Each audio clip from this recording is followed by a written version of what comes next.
Hello everyone, here we discuss a new point spectroscopy. Introduction of spectroscopy. आज आपण spectroscopy हा नवीन part बघणार आहोत आणि त्याची इंट्रोडक्शन आपण इथे बघणार आहोत. त्याआधी आपण काही रिकॅप बघणार आहोत.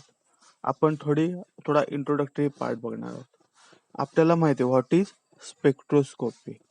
Spectroscopy means what? Here interaction of light with matter occur, and after this interaction we study the matter qualitatively and quantitatively by the results which get from that interaction.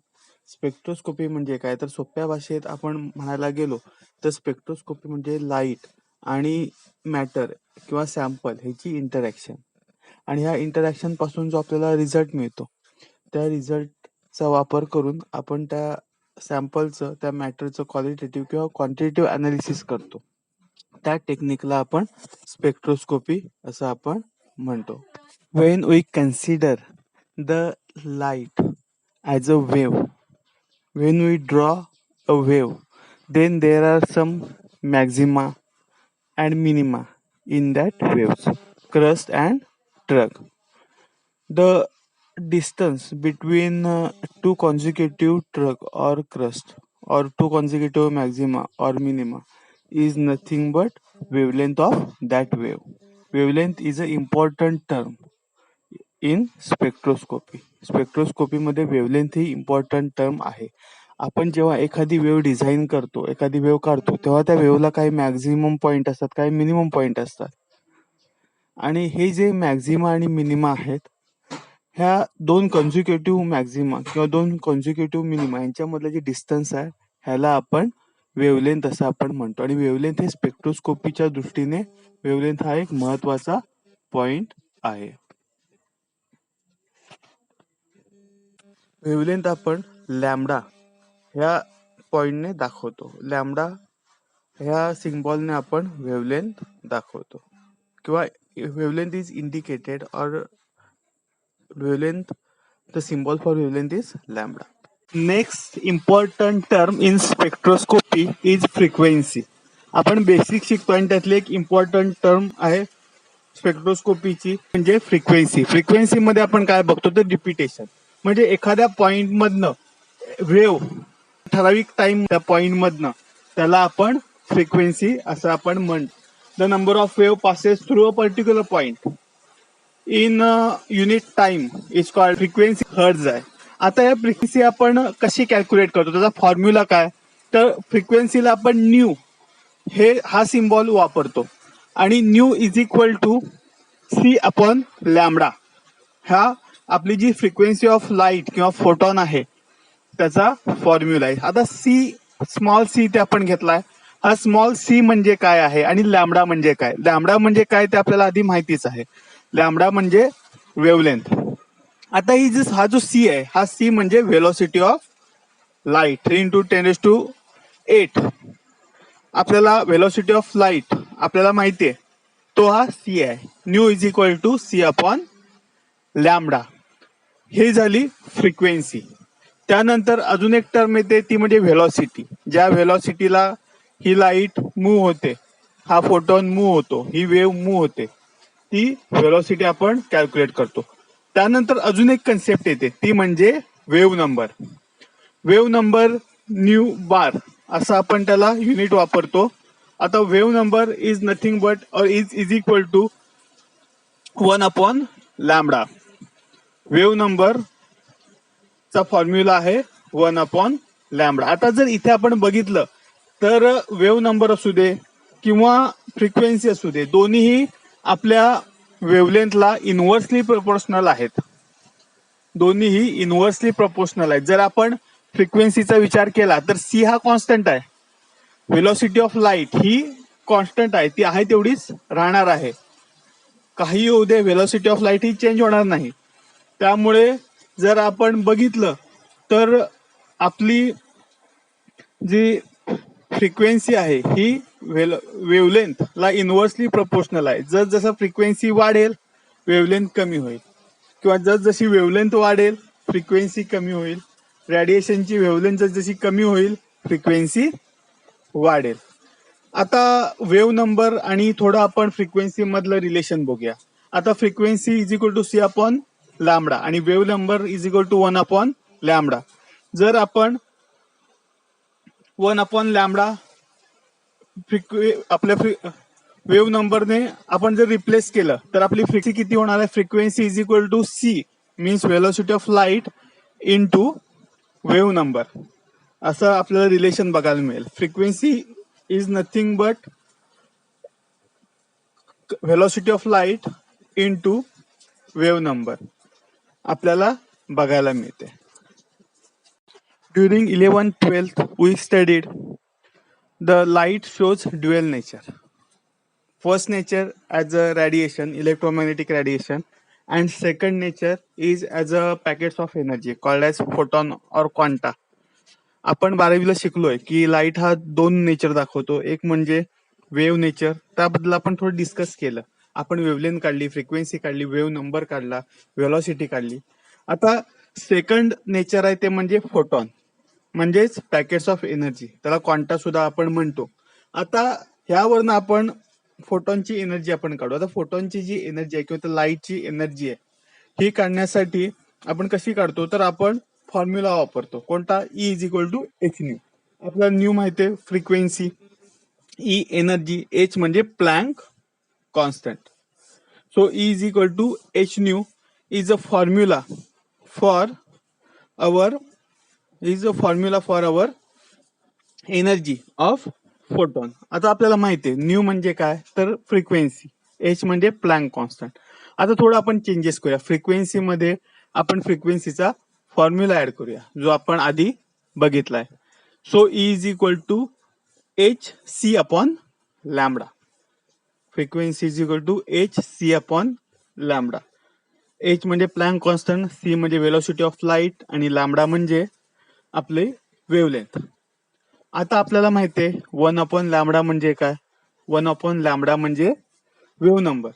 आता जर वेव्ह नंबर आपण जर add केले तर आपला एनर्जीचा formula येतो E is equal to H C nu bar, म्हणजे H Planck constant, C velocity of light into wave number. Energy is equal to H C H into C into wave number. हा आपल्याला एनर्जीचा formula आपल्याला मिळतो. ह्यावरनं आपण लाईटची energy काढू शकतो आणि ह्याचाच वापर करून पुढे आपण एखाद्या मॉलिक्युल बरोबरचा एखाद्या मॉटर बरोबरचं इंटरॅक्शन लाईटची, त्यातला एनर्जी एक्सचेंज हे फॉर्म्युला वापरून आपण स्टडी करू शकतो. आता आपण थोडं interaction of matter with light किंवा लाईट विथ मॅटर हा आपण बघूया, पॉइंट बघूया. जेव्हा एखादा रेडिएशन एका मॅटरवर पडतं त्यावेळी काय होतं. आता आपण फक्त स्पेक्ट्रोस्कोपी, ऍब्झॉर्प्शन स्पेक्ट्रोस्कोपीचाच विचार करणार आहोत. आपण इतर रिफ्लेक्शन, रिफ्रॅक्शन, स्कॅटरिंग हे आपण बघणार नाही, तो विचार आपण करूयात नको. पण जेव्हा एखादं रेडिएशन एखाद्या सॅम्पलवर पडतं त्यावेळी काय होतं, तर त्या सॅम्पलमध्ये काही ॲटम्स, मॉलिक्युल्स असतात आणि त्या मॉलिक्युल्समध्ये काही एनर्जी लेवल्स असतात. आता ह्या ज्या एनर्जी लेवल्स आहेत त्या मग पुढे व्हायब्रेशनल एनर्जी लेवल्समध्ये डिवाइड होतात आणि त्या व्हायब्रेशनल एनर्जी लेवल्स ह्या स्पिन एनर्जी लेवलमध्ये डिवाइड होतात. हा पुढचा पार्ट आहे. आपण आता सिंपल फक्त जे इलेक्ट्रॉनिक किंवा इलेक्ट्रिकल एनर्जी लेवल आहेत त्याबद्दल आपण डिस्कस करू. आता ह्या ज्या एनर्जी लेवल्स आहेत त्यामध्ये आपले इलेक्ट्रॉन्स असतात. जसं आपण बोर्स थेरी बघितली, एक न्यूक्लियस असतं आणि न्यूक्लियसच्या भोवती सर्क्युलर ऑर्बिटमध्ये इलेक्ट्रॉन मूव्ह होत असतात. 1 ऑर्बिट, 2 ऑर्बिट, 3 ऑर्बिट. आता ही जी ऑर्बिट्स आहेत ही एकामेकापासून काही डिस्टन्सवर आहेत. ती कशामुळे आहेत, तर त्यांच्यामध्ये काहीतरी एनर्जी डिफरन्स आहे, त्यामुळे ती एकामेकापासून लांब आहेत. तशा ह्या एनर्जी लेवल्स आपल्या मॉलिक्युलमध्ये मॅटरच्या असतात. जेव्हा radiation in the form of packet of energy त्या मॉलिक्युलवर पडतं त्यावेळी काय होतं, त्यावेळी काय घडतं, तर तो मॉलिक्युल आहे, तो ऍटम आहे, जो इलेक्ट्रॉन आहे त्या एनर्जी लेवल मधला, तो ती जी एनर्जी पॅकेट्स मधली एनर्जी आहे, जे लाईट एनर्जी देतोय तो एनर्जी त्याच्या कॅपॅसिटी प्रमाणे ऍब्झॉर्ब करतं आणि ऍब्झॉर्ब केल्यानंतर ते एक्साइट होतं. एक्साइट झाल्यानंतर एका एनर्जी लेवलवरनं ते दुसऱ्या energy level as per how much energy taken, जेवढी एनर्जी त्याने घेतले त्यानुसार तो एका एनर्जी लेवलकडनं दुसऱ्या एनर्जी लेवलकडे जम्प करतो. आणि हे जे जम्पिंग आहे ह्याला आपण ट्रान्झिशन म्हणतो. इलेक्ट्रॉन लोअर एनर्जी लेवलकडनं हायर एनर्जी लेवलकडे मूव्ह होतो, ह्याला आपण ट्रान्झिशन म्हणतो. आता ही इंटरॅक्शन आपल्याला बघायला मिळते जेव्हा रेडिएशन पास होतं तेव्हा. आता हा ऍटम किंवा इलेक्ट्रॉन एक्साइट झाला, हा एक्साइट झालेला इलेक्ट्रॉन हा दुसऱ्या एनर्जी लेवल मध्ये गेल्यावर तो तिथेच राहतो का? नाही राहत, तो परत आपल्या घरी परत येतो. जेव्हा त्याच्यामध्ये जी शिरलेली एनर्जी आहे ही संपते किंवा त्याच्यामधलं बाहेर पडते. आता ही बाहेर पडताना सुद्धा वेगवेगळ्या फॉर्म मध्ये बाहेर पडते. आता ती बाहेर पडताना ती in the form of light बाहेर पडते, त्याला आपण फ्लुरोसन्स म्हणतो. In the form of energy, heat energy बाहेर पडते. अशा वेगवेगळ्या प्रकार इन द फॉर्म, अशा वेगवेगळ्या प्रकारच्या फॉर्म मध्ये ती एनर्जी बाहेर पडते. त्याचं एक्सायटेशन कमी झालं, एनर्जी गेली की तो पुन्हा आपल्या जागी परत येतो. आता इथे दोन एनर्जी लेवल आहेत, E1 आणि E2. ह्याच्यामध्ये E2 ही हायर एनर्जी लेवल आहे, E1 ही लोअर एनर्जी लेवल आहे आणि ह्यामध्ये आपल्याला ट्रान्झिशन बघायला मिळतंय. आता त्यामुळे किती एनर्जी मॉलिक्युलने घेतली ही आपण ह्यावरनं काढू शकतो. आता मॉलिक्युलने किंवा ऍटमने किंवा त्या इलेक्ट्रॉनने एनर्जी घेतली आणि तो E1 पासून E2 कडे मूव्ह झाला. मग काय एनर्जी चेंज त्याच्यामध्ये बघायला मिळाला? Delta E is equal to E2 minus E1 and this is nothing but energy absorb by that molecule and get excited. आणि हीच ती एनर्जी आहे डेल्टा E म्हणजे, जी त्या मॉलिक्युलने ऍब्झॉर्ब केले, त्यामुळे त्याचं एक्साइटेशन E1 टू E2 झालेलं आहे. आता ही जी डेल्टा E आहे ही आपण कोणत्या फॉर्म्युल्याने काढतो? तर hν. हा आपण वरती एनर्जीच्या आधी एनर्जीच्या ह्याच्यामध्ये बघितला, एनर्जी ऑफ लाईट. hν ह्या फॉर्म्युल्याने आपण ही एनर्जी काढू शकतो. hν is equal to c into hc upon lambda means hc into frequency. हे फॉर्म्युले वापरून हा जो एनर्जी आहे जी मॉलिक्युलने अक्वायर करून त्याचं एक्साइटेशन रिलॅक्सेशन झालंय ते आपण काढू शकतो. आता कधी कधी ही जी रेडिएशन आहे हे आपल्याला नॉर्मल लाईफ मध्ये सुद्धा बघायला मिळतं. आपण जेव्हा एखाद्या गोष्ट, ह्या ज्या सगळ्या कन्सेप्ट आहेत ह्या आपण नॉर्मल लाईफ मध्ये सुद्धा आपल्याला बघायला मिळतात. कधी कधी आपल्याला राग येतो, राग झाल्यावर आपण म्हणतो रागाने चेहरा लाल होणं. आता ही कन्सेप्ट कशी इथे हे येते? जेव्हा आपल्याला राग येतो त्यावेळी काय होतं, तर काही एक्सटर्नल एनर्जी आपल्यामध्ये येते आणि ही energy in the form of red colour किंवा in the form of radiation having red colour आपल्या बॉडी मधनं बाहेर पडते. काही काळासाठी राग येतो, राग आपला शांत होतो, पण तो शांत होत असताना आपला चेहरा असा लाल झालेला असतो. रागाने लाल होणं ही कन्सेप्ट आहे, ही इथे आपल्याला बघायला मिळते. म्हणजे एनर्जी जेव्हा एखादा मॉलिक्यूल एक्साइट होतो तो लगेच रिलॅक्स होतो आणि रिलॅक्स होत असताना तो एनर्जी बाहेर टाकतो. ही कन्सेप्ट आपल्याला तिथे बघायला मिळते. जेव्हा आपण जेव्हा ऑफलाईन लेक्चरला भेटू त्यावेळी आपण ह्या कन्सेप्ट आपण इथे डिस्कस करू. ह्या काही इंटरेस्टिंग कन्सेप्ट आहेत, म्हणजे जे सायन्स मधले जे प्रिन्सिपल्स आहेत हे आपल्याला आपल्या लाईफ मध्ये बघायला मिळतात. हे काही इंटरेस्टिंग कन्सेप्ट आपण त्यावेळी डिस्कस करू. आता ही झाली इंटरॅक्शन मटेरियल आणि आपल्या रेडिएशन मधली. आता थोडं डिटेल मध्ये जर आपण स्टडी करायला गेलो इंटरॅक्शन, आता आपण मॅटर आणि लाईटची इंटरॅक्शन बघितली, ती थोडी डिटेल मध्ये स्टडी करायला गेलो तर काय असतं तर आपण बघूया. आपण एखाद्या ऑर्गॅनिक कंपाऊंडचा स्टडी करूया. आता जेव्हा तुम्ही ऑर्गॅनिक कंपाऊंड शिकता तेव्हा तुम्ही किंवा एखादा कंपाऊंड मॉलिक्यूल तुम्ही शिकता तेव्हा तुम्ही इनऑर्गॅनिक मध्ये काही बॉन्ड बघितलेले आहात. कोव्हॅलंट बॉन्ड, त्यानंतर पाय बॉन्ड, हे बॉन्डिंग आपण बघितलंय. म्हणजे आपला जो मॉलिक्यूल असतो त्यातले जे इलेक्ट्रॉन असतात हे इलेक्ट्रॉन फ्री फॉर्म मध्ये नसतात, ते फक्त लोन पेअर मध्ये फ्री फॉर्म मध्ये असतात. लोन पेअर सुद्धा तुम्ही शिकले आहात. वॉटर मॉलिक्युल मध्ये ऑक्सिजनवर 2 लोन पेअर असतात. अमोनियामध्ये नायट्रोजनवर 1 लोन पेअर असते. म्हणजे ते फ्री फॉर्म मध्ये इलेक्ट्रॉन असतात. पण उरलेले जे इलेक्ट्रॉन आहेत ते कुठच्या ना कुठच्या तरी बॉन्डिंग मध्ये इन्व्हॉल्व्ह असतात. काही इलेक्ट्रॉन असतात हे पाय बॉन्डिंग म्हणजे पाय बॉन्डिंग मध्ये इन्व्हॉल्व्ह असतात. त्यांना आपण पाय इलेक्ट्रॉन असं आपण म्हणतो. आणि काही इलेक्ट्रॉन असतात ते कोव्हॅलंट बॉन्डिंग मध्ये इन्व्हॉल्व्ह असतात, त्यांना आपण सिग्मा बॉन्डिंग मध्ये जे असतात त्यांना आपण सिग्मा इलेक्ट्रॉन असं आपण म्हणतो. आता हे जे पाय इलेक्ट्रॉन आहेत, सिग्मा इलेक्ट्रॉन आहेत किंवा लोन पेअर मधले इलेक्ट्रॉन आहेत, त्यांना एन इलेक्ट्रॉन असं आपण, फ्री इलेक्ट्रॉन त्यांना आपण एन इलेक्ट्रॉन असं आपण म्हणतो. जेव्हा रेडिएशन ह्या इलेक्ट्रॉनवर पडते तेव्हा ते एक्साइट होतात. आता एक्साइट होत असताना आता इथे काय कंडिशन आहे, हे बॉन्ड मध्ये आहेत. मग एक्साइट होत असताना त्यांना तो बॉन्ड ब्रेक करून पुढच्या एनर्जी लेवल मध्ये जम्प घ्यायचे.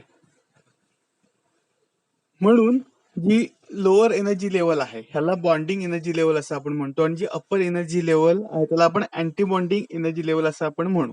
कारण ते बॉन्ड ब्रेक होऊन इलेक्ट्रॉन पुढे जम्प घेणार आहेत असं आपण कन्सिडर करू, आपल्याला ते लक्षात यावं म्हणून. मग आता जे बॉन्डिंग आहेत त्यांना आपण सिग्मा पाय एन असं आपण म्हणतो. पण जे अँटी बॉन्डिंग एनर्जी लेवल आहे सिग्मा स्टार, पाय स्टार आणि एन स्टार असं आपण सिम्बॉल ते इंडिकेट करण्यासाठी वापरतो. म्हणजे सिग्मा एनर्जी लेवल कडनं सिग्मा स्टार कडे इलेक्ट्रॉन जम्प करतात, पाय एनर्जी लेवल कडनं पाय स्टार कडे जम्प करतात, किंवा एन इलेक्ट्रॉन एनर्जी लेवल कडून एन स्टार लेअर कडे, एनर्जी लेअर कडे किंवा एनर्जी कडे इलेक्ट्रॉन जम्प करतात असं आपण इथे सध्या कन्सिडर करूया. आता हे जे ट्रान्झिशन आहे ह्याचा विचार करणं गरजेचं आहे स्पेक्ट्रोस्कोपीमध्ये. कारण एनर्जी अक्वायर केल्यानंतर इलेक्ट्रॉन ह्या ठराविक एनर्जी लेवलवर असणार आहेत. पाय energy level, sigma energy level, bonding energy level, आणि ते अँटी बॉन्डिंग कडे जम्प करणार आहेत. मग ह्या कन्सेप्ट सुद्धा तुमच्या क्लिअर असणं गरजेचं आहे. आता सिग्मा टू सिग्मा स्टार हे ट्रान्झिशन बघायला मिळतं, sigma two pi star transition बघायला मिळतं, pi two pi star transition बघायला मिळतं, N to pi star transition आपल्याला बघायला मिळतं. ह्यातलं जे सिग्मा टू सिग्मा स्टार किंवा sigma two pi star transition आहेत ह्या रेअर केसेस आहेत. कारण हे जे कोव्हॅलंट बॉन्डिंग आहे सर्वात स्ट्रॉंग बॉन्डिंग असतं हे आपल्याला ऑलरेडी माहिती आहे. त्यामुळे ते इलेक्ट्रॉन तो बॉन्ड ब्रेक करून एक्साइट होणं हे क्वचित घडतं. ह्यासाठी जास्त एनर्जी आपल्याला त्या मॉलिक्युलला द्यावी लागते लाईट कडनं. आणि विजिबल स्पेक्ट्रोस्कोपी युव्ही विजिबलचा विचार केला तर ते युव्ही विजिबल मध्ये शक्य नाही. एक व्हॅक्युम युव्हीचा जर विचार केला त्या ठिकाणी ह्या टाईपचं ट्रान्झिशन आपल्याला बघायला मिळू शकतं. पण ही जी ट्रान्झिशन आहेत ही रेअर होणार आहेत. पण pi two pi star, pi to n star, n to pi star ही जी ट्रान्झिशन आहेत ही ट्रान्झिशन होतात. आणि ह्या ट्रान्झिशनवरच आपलं युव्ही विजिबल स्पेक्ट्रोस्कोपी ही बेस आहे. ह्या ट्रान्झिशनवरच आपली युव्ही विजिबल स्पेक्ट्रोस्कोपी ही बेस आहे. आता आपण काही टर्म्स, इम्पॉर्टंट टर्म्स स्पेक्ट्रोस्कोपीतला बघूया. एक म्हणजे radiant power. Radiant power is the energy of beam that reaches given area per second. ठराविक एरियामध्ये जी एनर्जी बीमची एनर्जी आहे ती पोहोचते त्याला रॅडियंट पॉवर असं आपण म्हणतो. ट्रान्समिटन्स आपल्याला माहिती आहे. Transmittance is the fraction of incident radiation that is transmitted by the sample. T is equal to IT upon I0. I means intensity. Intensity of transmitted radiation divided by intensity of incident radiation. अशा प्रकारे आपण ट्रान्समिटन्स काढतो. त्यानंतर percentage ट्रान्समिटन्स generally वापरला जातो. 100 into T means percentage ट्रान्समिटन्स. त्यानंतर percentage ट्रान्समिटन्स नंतर ऍब्झॉर्बन्स. Absorbance is defined as logarithm to base 10 of reciprocal of transmittance. आपण ट्रान्समिटन्स रेसिप्रोकल घेतला आणि त्याचा लॉग घेतला टू द बेस 10 तर तेव्हा जी व्हॅल्यू येते तिला आपण ऍब्झॉर्बन्स असं आपण म्हणतो. त्यानंतर wavelength of maximum absorption. The wavelength at which molecule possesses its highest molecular absorptivity is called as wavelength of maximum absorption. त्याला आपण लॅम्बडा मॅक्स असं आपण सिम्बॉल वापरतो. ह्या काही इम्पॉर्टंट टर्म्स आहेत. ह्या आता आपण जेव्हा पुढे स्पेक्ट्रोस्कोपी शिकणार आहोत त्यामध्ये ह्या आपल्याला बघायला मिळतील, ह्या आपल्याला ऐकायला मिळतील. पुढे आपण बियर्स लॅम्बर्ट्स लॉ बघणार आहोत, थेरी बघणार आहोत. त्यात बियर्स लॉ, लॅम्बर्ट्स लॉ आपण बघणार आहोत आणि त्यानंतर आपण इन्स्ट्रुमेंटेशन कडे जाणार आहोत. आता इथे आपण थांबूया. थँक्यू.